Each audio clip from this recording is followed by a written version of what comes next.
سے بچنے کا طریقہ بتا دیں۔ سب سے پہلے تو نکاح ہے۔ نبی صلی اللہ علیہ وسلم نے فرمایا، بخاری مسلم کی حدیث ہے، یا معشر الشباب من استطاع منکم الباءۃ فلیتزوج فإنہ اغض للبصر۔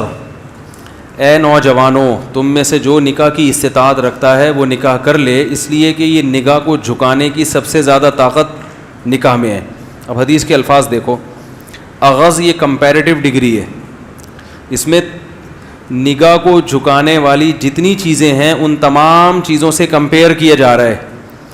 نگاہ کو جھکایا جاتا ہے جب انسان تبلیغ میں وقت لگاتا ہے تو بھی نگاہ جھکنے کی صلاحیت پیدا ہوتی ہے، اہل اللہ کے بیانات سنتا ہے تو بھی نگاہ جھکنے کی صلاحیت، اللہ کا خوف، محاسبہ، مراقبہ، یہ تمام ایسی چیزیں ہیں جن سے انسان میں نگاہ کو جھکانے کی صلاحیت پیدا ہوتی ہے۔ تو آپ صلی اللہ علیہ وسلم نے ان تمام چیزوں سے کمپیئر کیا نکاح کو، فرمائے تمام چیزیں ہیں مگر سب سے زیادہ طاقت نگاہ کو جھکانے کی کس میں ہے؟ شادی میں، نکاح میں۔ یہ حدیث ہے، اغض کمپیئر کیا جا رہا ہے، جیسے نا گڈ بیٹر بیسٹ، بیٹر کا مطلب بیٹر دین فلاں فلاں فلاں، تو تمام چیزوں کو ایک طرف ان سے زیادہ۔ تو سب سے زیادہ پاورفل چیز نگاہ کو جھکانے کی کون سی ہے؟ نکاح۔ نامحرم سے نگاہ جھکانا چاہتے ہو تو نامحرم سے نکاح کر لو، اور لاجیکلی بھی ایسا ہی ہے۔ بھوک برداشت کرنے کی، بھوک کا سب سے بہترین علاج کھانا کھا لو، حلال پیسوں سے روٹی خرید کے کھا لو۔ بھوک کا ایک علاج یہ بھی ہے کہ آپ سوچیں کہ کسی کی روٹی کھانے سے نقصان ہوتا ہے، گناہ ملتا ہے، چرا کے روٹی سے بزرگوں کے بیانات سنیں کہ چوری کے خلاف تبلیغ میں وقت لگائیں تو ایک احساس پیدا ہوگا، بھائی کسی سے روٹی نہیں چھیننی، مگر احساس ہی ہوگا، پھر بھی دل چاہے گا۔ سب سے بہتر حل کیا ہے کہ حلال کماؤ اور روٹی خرید کے کھا لو، پیٹ بھر جائے گا۔ تو تبلیغ والے پھر اگر کوئی دنیا دار آدمی کہے گا بھی نا کہ حرام روٹی کھاؤ تو بھی آپ نہیں کھاؤ گے، بولے گا یار جب حاجت ہی نہیں ہے۔ تو نکاح کرنے سے انسان میں حرام کی خواہش یا تو بالکل ختم ہو جاتی ہے یا کم، کیونکہ جب ایک جو باڈی کی ایک ریکوائرمنٹ تھی وہ جائز طریقے سے پوری ہو گئی ہے تو کوئی اتنا فنٹر نہیں ہوتا کہ ہر وقت ایک ہی خواہش اس پہ مسلط رہے۔ ارے ہر خواہش اللہ نے محدود رکھی ہے نا، اتنا بڑا فنٹر کوئی دنیا میں مرد کا بچہ پیدا نہیں ہوا ٹھیک ہے، کہ اس کی یہ خواہش بھی پوری ہو ہی نہ سکے، ایک حد تک ہے، اس سے آگے نہیں ہے۔ تو اس لیے شریعت نے جائز کو فوکس کیا ہے کہ حلال میں وسعت پیدا کرو تو حرام میں کی طرف دل چاہے گا ہی نہیں، اور پھر تھوڑا بہت جو چاہے گا تبلیغ میں وقت لگاؤ وہ اس سے کور ہو جائے گا۔ اہل اللہ کے اصلاحی تعلق قائم کرو۔ ہم فوکس کرتے ہیں اصلاحی تعلق کو زیادہ، نتیجہ یہ نکلتا ہے کہ بہت سے لوگ خانقاہ میں جاتے ہیں، کھانا پینا وہی چل رہا ہے، انڈے پراٹھے، لیکن ان کو بزرگ کے بیانات کا ذرہ بھی فائدہ نہیں ہوتا، کیونکہ باڈی اسی طرح مانگتی رہتی ہے۔ پھر نتیجہ کیا نکلتا ہے؟ کچھ وقت صبر کرتے ہیں، پھر جب ان کی بریکیں فیل ہوتی ہیں تو وہ ایسا بدماش بن کے دکھاتے ہیں جو عام آدمی بھی نہیں ہوتا۔ اس لیے کہتے ہیں صوفی جو ہے نا، صوفی یا تو بہت نیک ہوگا، بدماش ہوگا تو بہت ٹائٹ قسم کا بدماش ہوگا۔ اس میں صوفیوں میں درمیانی ٹائپ کے لوگ نہیں ہوتے تو یہ ہے۔ اور اگر نکاح کی طاقت نہیں ہے، طاقت نہ ہونے کا مطلب کیا ہے؟ نکاح کی طاقت کہ کوئی رشتہ دینے کے لیے تیار ہی نہیں ہے، مل ہی نہیں رہا، تو پھر یہ نہیں ہے کہ پیسے نہیں ہیں، پیسے ہیں اور رشتہ نہیں مل رہا تو بھی نکاح کی طاقت نہیں ہے۔ پیسے نہیں ہے اور رشتہ مل گیا، لڑکی آپ کی غربت میں آپ کے ساتھ رہنے کے لیے تیار ہو گئی تو طاقت ہے نکاح کی، کیونکہ نبی نے ایسے صحابی کا نکاح کرایا جن کے پاس ایک لنگوٹی کے سوا کچھ بھی نہیں تھا، ان سے زیادہ غریب تو دنیا میں کوئی گزرا نہیں، لیکن ان کی بیوی راضی ہو گئی تھی کہ چلو اسی غربت میں آپ کے پاس فاقے ہیں تو میں بھی فاقے برداشت کر لوں گی۔ تو نبی نے ان کو تو نہیں کہا کہ تم میں تو نکاح کی طاقت ہی نہیں ہے۔ بھئی یہ عورت کا مسئلہ ہے نا، وہ کہہ رہی ہے آپ کی اس تنخواہ میں گزارے کے لیے تیار ہوں، تو جب وہ تیار ہے تو آپ کو کیوں بیچ میں ٹانگ اڑا رہے ہو؟ یار بات ہی نہیں سمجھ میں آ رہی ان لوگوں کے۔ بھائی دیکھو لوگ پتہ ہے کیا کرتے ہیں، اب آپ نے کہیں نکاح کا پیغام بھیجا، لوگ کہتے ہیں تمہاری تنخواہ 10,000 میں تم شادی کر رہے ہو، تمہیں شرم نہیں آ رہی؟ تو بھائی وہ ریجیکٹ کرے لڑکی کہ 10,000 والا مجھے نہیں چاہیے، کیونکہ میں 10,000 میں گزارا نہیں کر سکتی، یہ اس کا رائٹ ہے۔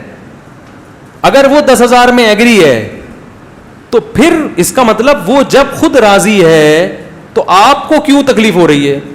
اب آپ یہ کہہ سکتے ہیں کہ وہ کیوں راضی ہوگی؟ 10,000 میں کون راضی ہوتا ہے بھائی؟ ہو سکتا ہے اس کے ابا کی تنخواہ 5,000 ہو, اس کو پتا ہے کہ میں 5,000 میں جب پاپے کھا رہی ہوں اور کبھی پاپے بھی نہیں ملتے, یہ 10 والا اس سے تو بہرحال بہتر ہے.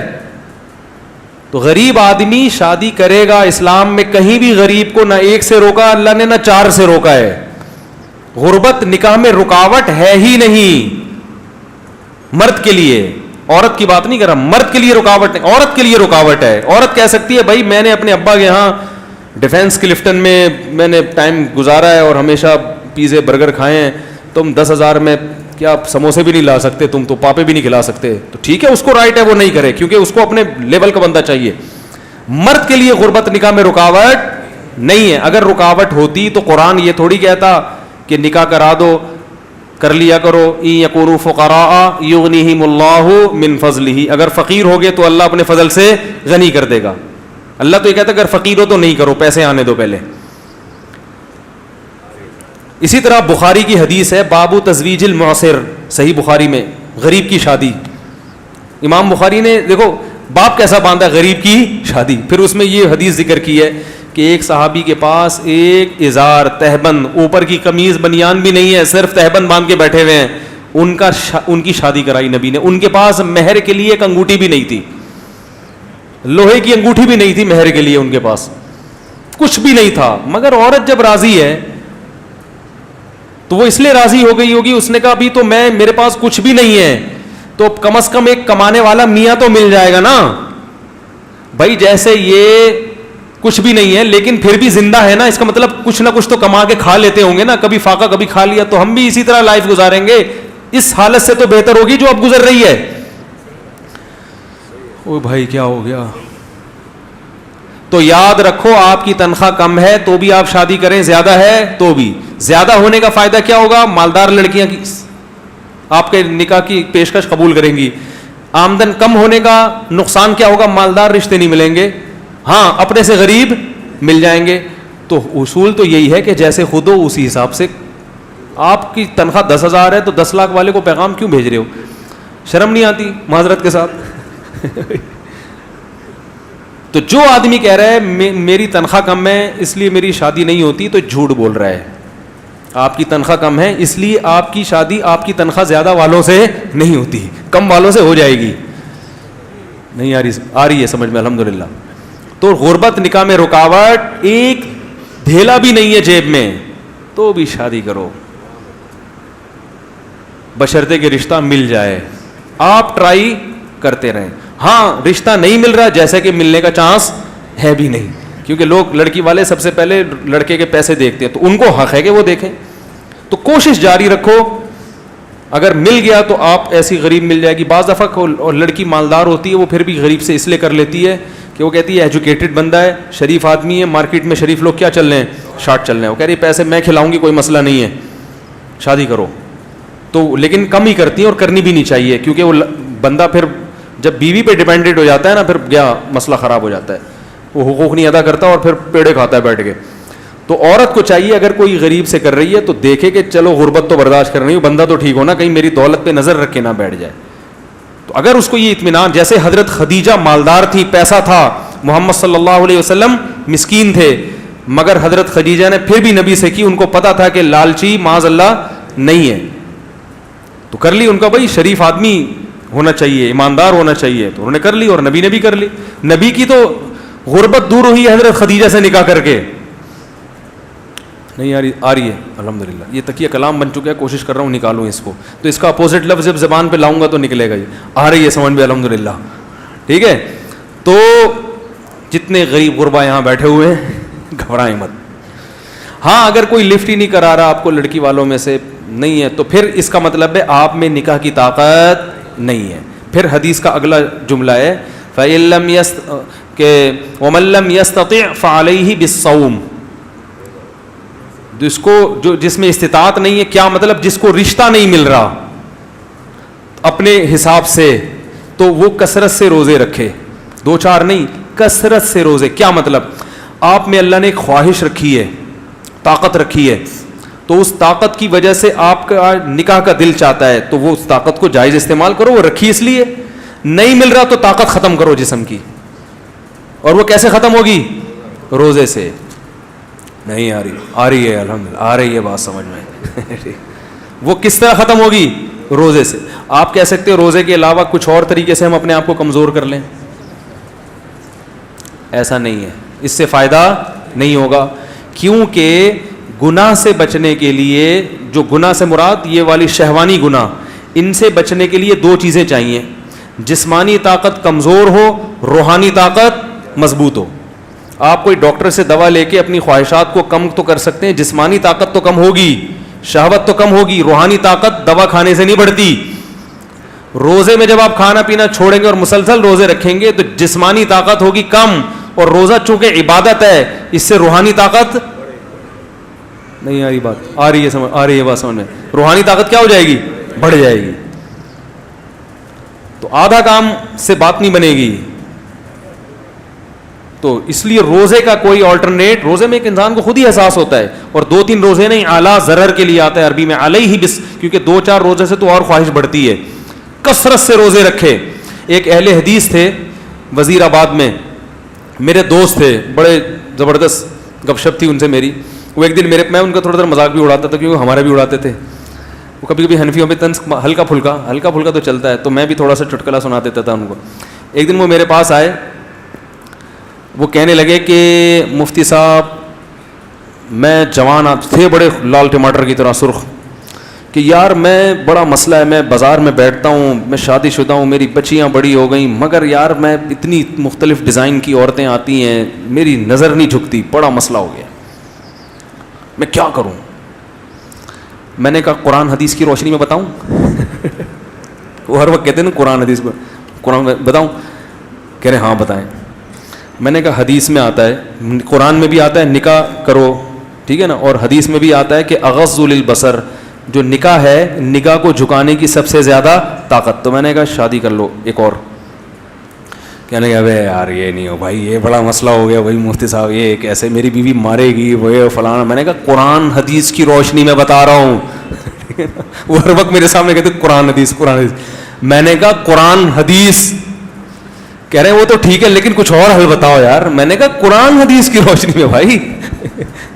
کہہ رہے نہیں یار مفتی صاحب مذاق نہیں کر. میں نے کہا سیریس ہوں بھائی, مذاق نہیں کر رہا.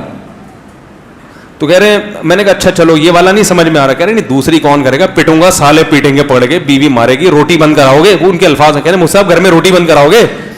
میں نے کہا چلو ایک اور آپشن ہے.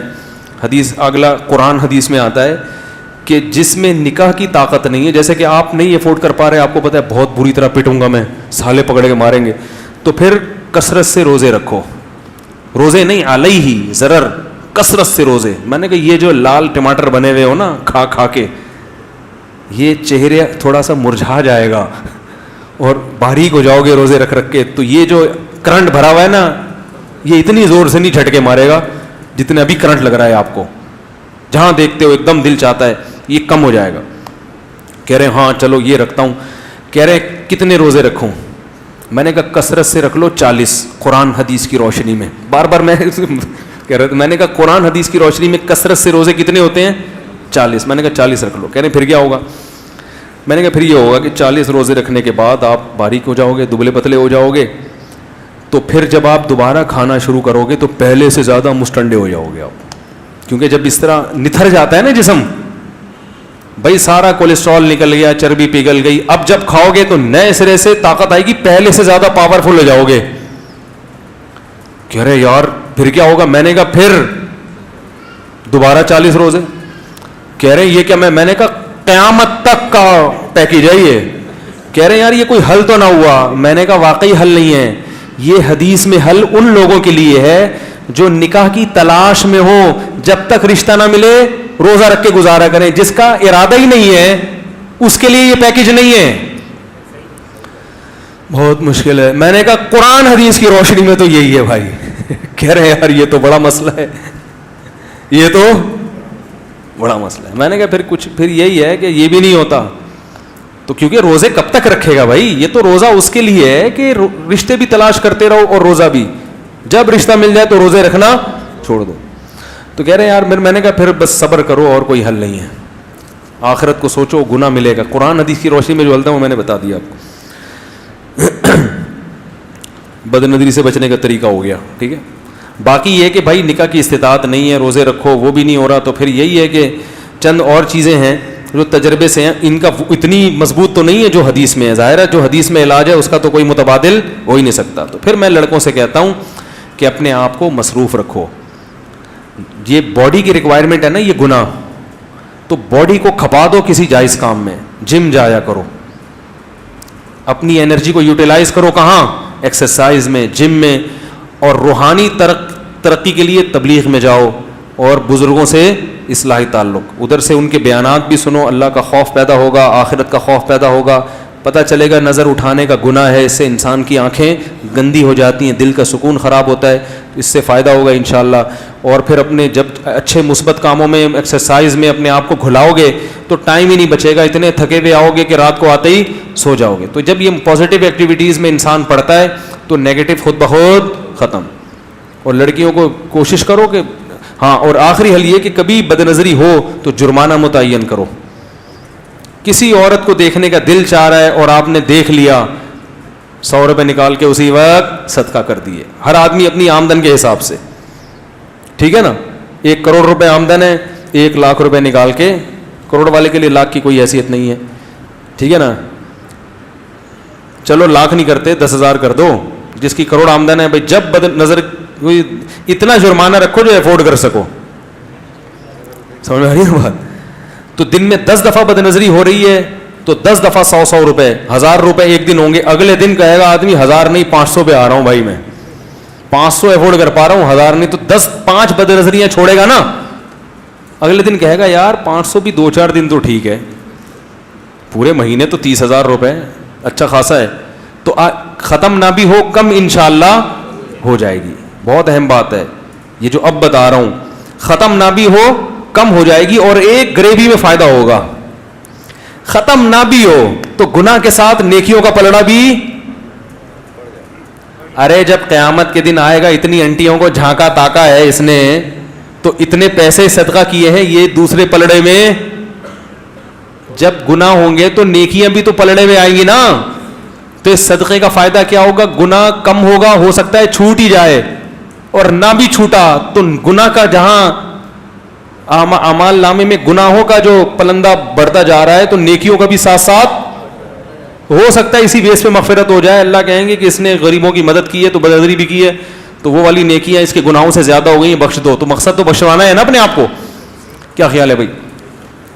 تو پھر یہ نہیں کہ جان جان کر دیکھو, ایک دفعہ دیکھا 100 روپے ہیں کہ چلو نیکی بھی ہو رہی ہے بخش تو جائیں گے نا, دوبارہ دیکھا 50 روپے 500 روپے. یہ جائز نہیں ہے, کیونکہ قیامت کے دن نیکیاں اور برائیاں گینی نہیں جائیں گی, تولی جائیں گی. تو اللہ کو کوئی ایک گناہ بعض دفعہ اتنا ناپسند ہوتا ہے کہ وہ اس کا وہ گناہ تو ایک ہوتا ہے مگر وزن میں وہ بہت زیادہ بھاری ہوتا ہے. تو اس لیے گناہ سے اپنے آپ کو بہرحال بچانا ہی ہے.